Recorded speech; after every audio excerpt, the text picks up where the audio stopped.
So, good morning, students. So, today's topic that we would like to discuss is basically the second topic of non-equilibrium thermodynamics, namely the entropy production and entropy flow due to heat flow.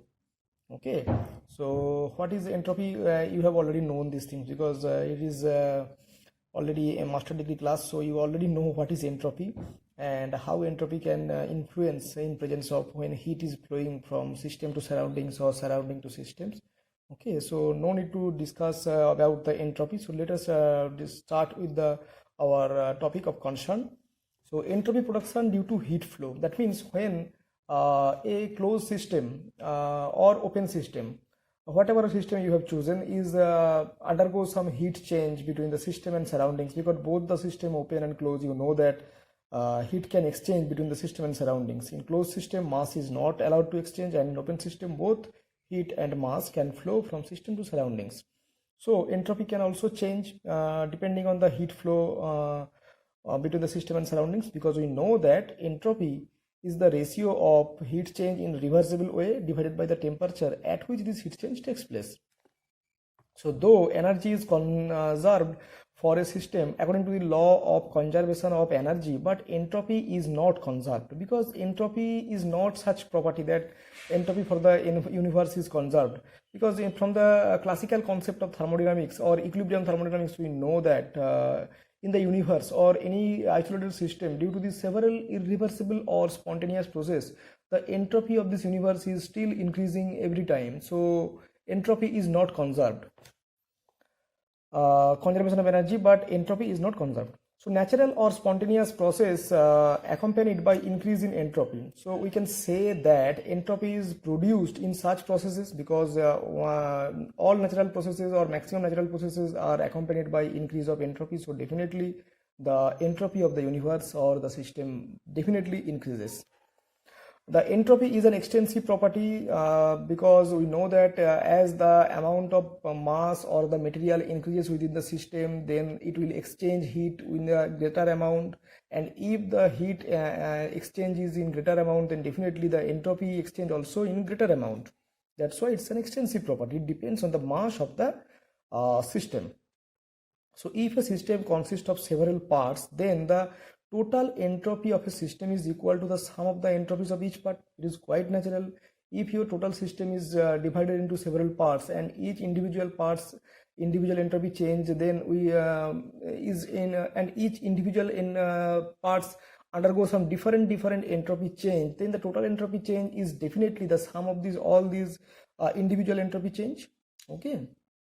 The change in entropy ds can be split into two parts. That means if we denote the flow of entropy due to interaction with the exterior by des, that means your system, if exchange heat or exchange with the surroundings, then you can say that it's the entropy des. Des means entropy change due to the exchange of heat with the external parts or surroundings, and the contribution due to the change inside the system by dis. That means whatever entropy change takes place within the system because of this interaction within this system or inside the system, then we can write ds equal to sum of the entropy change due to the external part plus sum of the entropy change due to the internal part or interior. Okay, so this is equation number 1. Since dis equal to 0 for a reversible process, because we know that in a when a system is under equilibrium or can maintain the reversible thermodynamic equilibrium within this system, then what happened, whatever, if a particular part of the system undergo a particular entropy change, then the other part definitely undergo the heat change in the reverse sign, in the exactly opposite sign, so that the entropy production or entropy change would be with this sign. Okay, so if you then consider the total entropy change within this system, that should be 0, implied that the system means the different parts of the system must be maintain the virtual thermodynamic equilibrium. Okay, so if for a reversible process, the interior entropy change for the total system equal to 0, that means the total the different or the several parts within the system maintain in virtual thermodynamic equilibrium, and it should be greater than 0 for an irreversible process. That means within the system different parts maintain or is not maintained in virtual thermodynamic equilibrium, then irreversible process takes place, and at that condition definitely your entropy production or entropy change for the interior of the system greater than 0. So it is never negative. That means in both the cases it can never be a negative quantity, either 0 or greater than 0. So we may say that the splitting of entropy change into two terms, DES and DIS, just a minute.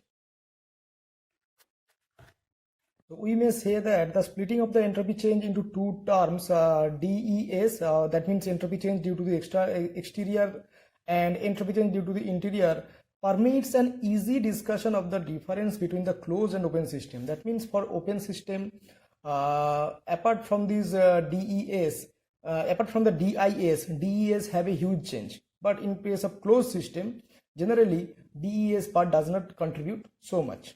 Okay. Evidently, this difference has to be appeared in the term DES, which for open system must contain term, because we know that open system can exchange heat and mass with the surroundings, and for closed system there is no contribution this type of system.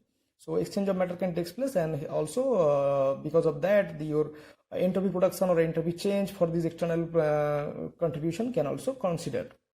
So consider now a closed system consisting of two phase 1 and phase 2, which are maintained respectively at uniform temperature, that is T1 and T2. Okay. So according to the second law of thermodynamics, entropy change is given by the relation. This is the Clausius definition of entropy, because ds equal to dq by T, where dq is the heat received from the surroundings and T is the temperature, and ds is positive and it is an extensive property, because we know that dq, that is the heat exchange or heat change, is not an intensive property, it is an extensive property. It depends on the mass, because as you increase the amount of within your system, then definitely the dq amount also change accordingly. But dq by T is an intensive property. It depends only on the state, from which state to which state your system is changing. So applying equation 1, we can say that ds, because as we are taking only two phase in this calculation, so phase 1 and phase 2, so the total entropy change for this system is the sum of the ds1 plus ds2. Okay, now we can split the heat received by each phase into, just a minute, two parts. Means dq1, it is for heat change for phase 1 only. So this phase 1 also can split it into two parts, because the phase 1 individually can also interact with the surroundings. So dqe1 means the heat change for phase 1 for external process, and dqi1 means the heat change for phase 1 for internal process. And similarly for dq2 equal to dqe2 and dqi2. This is equation number 3. Now, because of the conservation of energy in the system, because energy is conserved, that means if dqi means the internal, if dqi equal to positive, then definitely dqi1 equal to positive. Means if phase 1 means receive some amount of heat, let's say it's a x amount of heat from the phase 2, for that means the dqi equal to plus x, and definitely it's received from the phase 2, so dqi2 equal to minus x. So both if you add, then it becomes 0. That means within the system there should not be any change in energy. Okay, and heat is one kind of energy, so we can say that dqi1 plus dqi2 equal to 0. The corresponding entropy change is given by so dis1 equal to diq1 by T1, and we know that diq1 equal to sum of these two terms for internal and external. So dqe1 by T1 plus dqi1 by T1, and similarly for phase 2 also dq2 by T2, that means dq external 2 by T2, dq internal 2 by T2. This is equation number 4 and 5. So, and now if you would like to calculate the total entropy change at that condition, then what happened? ds equal to, as we know, it's the sum of this entropy change of this phase 1 and phase 2, that is ds1 and ds2. And as this external part, there is no relation, So we can just simply add. So dq external of phase 1 by T1, dq external phase 2 by T2. But as we know the system, because within the system the conservation of energy is maintained, then if phase 2 just lose dq amount of heat, then phase 1 exactly receive this dq amount of heat. So we can take this term, this dq I T2 as minus of dq I1. Then I'm taking common, dq I1 equal to 1 by T1 minus 1 by T2. Is it clear? It's very easy. Just take that dq I2 equal to minus of dq I1. That means it loses that amount of heat, and that's phase 1 receive only exactly that amount of heat. That means then if you take common dq I1, then 1 upon T1 minus 1 upon T2 will appear. So this is equation number 6. So first two term is due to the entropy production for heat change with the exterior, and the third term gives DIS, which is the entropy production arising from the transfer of heat from phase 1 to phase 2. Here phase 1 to phase 2, sorry, it should be phase 2. So transfer of heat from phase 2 to phase 1 as a result of the temperature difference, because we assume that T1 and T2 are not same, so they are maintained in different temperature. So thus T1 T2 just acts as a driving force. Okay, so DIS at the time equal to DIQ multiplied by 1 upon T1 minus 1 upon T2. This is equation number 7. Now we would like to discuss about few conditions. If temperature in phase 2 is higher than temperature in phase 1, that means T2 is higher than T1. If this is happened, what happened? So in this equation come, if T2 is higher, then 1 upon T1 is a lower quantity or smaller quantity, and 1 upon T1 is a higher quantity, then a positive quantity multiplied, because dq is a positive quantity. Okay, so positive quantity multiplied by a positive quantity gives you a positive quantity. So at that condition, since diq is greater than 0, and evidently if T2 greater than T1, then DIS will still be greater than 0, because I have already discussed these things. Because T2 is higher, then 1 upon T1 is lower, and T1 is lower, then 1 upon T1 is higher. So lower quantity is subtracted from a higher quantity gives you a positive quantity. So this gives a total, gives a positive quantity, and diq is also a positive quantity. So this multiplication gives you a positive quantity, and at that condition DIS greater than 0. Now though the still be greater than 0, though the quantity inside the parenthesis in equation 7 is less than just a minute. Even if T1 is greater than T2, just a minute, I need some revision. So thus if T2 greater than T1 means this quantity is higher than T1, then DI is greater than 0, since diq1 is greater than 0. Now the second question is, if T1 is higher than T2, that means this quantity is higher than this quantity, then what happened? 1 upon T1 is a smaller quantity than 1 upon T2. So within this parenthesis gives a negative quantity. Now the question is, then at that condition DIS basically the resultant sum of these two entropy production within this system. Then if T1 is higher than T2, then dq by T1 is a smaller quantity than dq by T2, and we know that DIS equal to DIS phase 1 minus DIS phase 2 gives a negative quantity. So negative quantity multiplied by a negative quantity again gives you a positive quantity.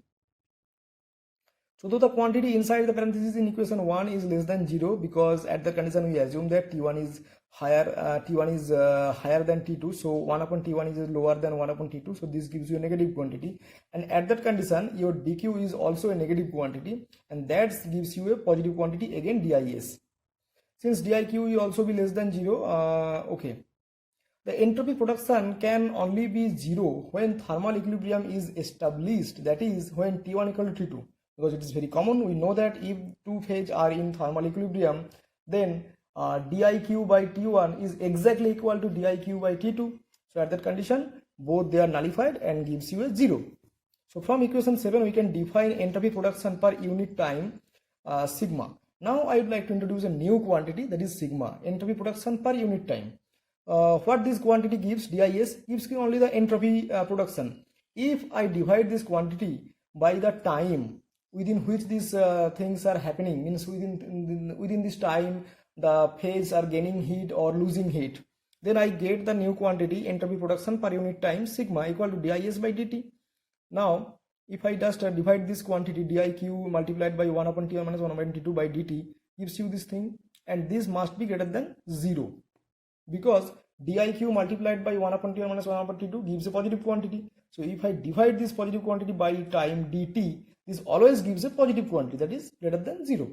So from equation 8 we can say that the rate of entropy production sigma is the product of the two terms.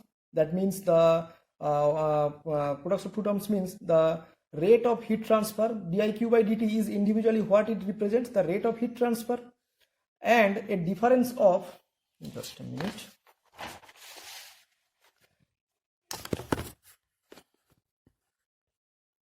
and a difference of a state function 1 upon t1 minus 1 upon t2, that is this quantity.